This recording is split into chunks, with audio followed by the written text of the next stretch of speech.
Hey, this is Heather from the Renaissance English History Podcast, and this is your Tudor Minute for May the 1st. Today, in 1517, we saw the evil May Day riots. 2 weeks previously, a Dr. Bell preached a sermon against immigrants who were coming to England to take the jobs of native-born Englishmen and encouraged people to attack the foreigners. During the May Day of 1517, apprentices were joined by Thames watermen and city porters, and they ran wild in London, attacking foreigners in their homes and shops. Most of the foreigners were French, but there were also attacks on Jews and Dutch. Thomas More actually was called to calm everything down and the authorities, and over the next few days, over 300 people were arrested, and a few dozen of the leaders were hung, drawn, and quartered. This is actually also the scene of a recent discovery of a play about Thomas More that Shakespeare helped to write, and there's very famous lines, which I'm going to read because we are still in the midst of the greatest refugee crisis in the world since the Second World War, and sometimes we need some Shakespeare to remind us to practice empathy on those who are displaced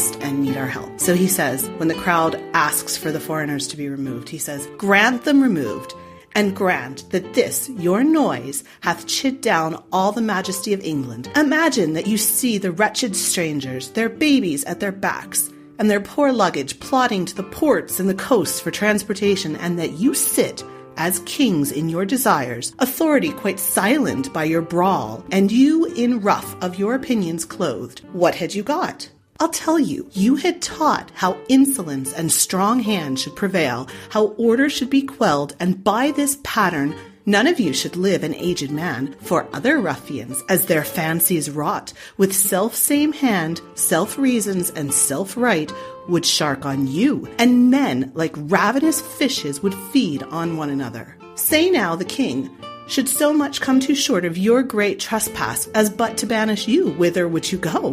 What country, by the nature of your error, should give you harbour? Go you to France or Flanders?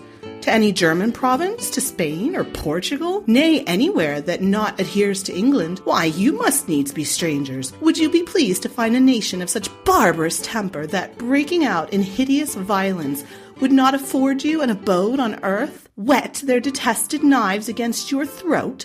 Spurn you like dogs, and like as if that God owed not nor made not you, nor the elements were not all appropriate to your comforts, but chartered unto them, what would you think to be thus used? This is the stranger's case, and this your mountainish inhumanities."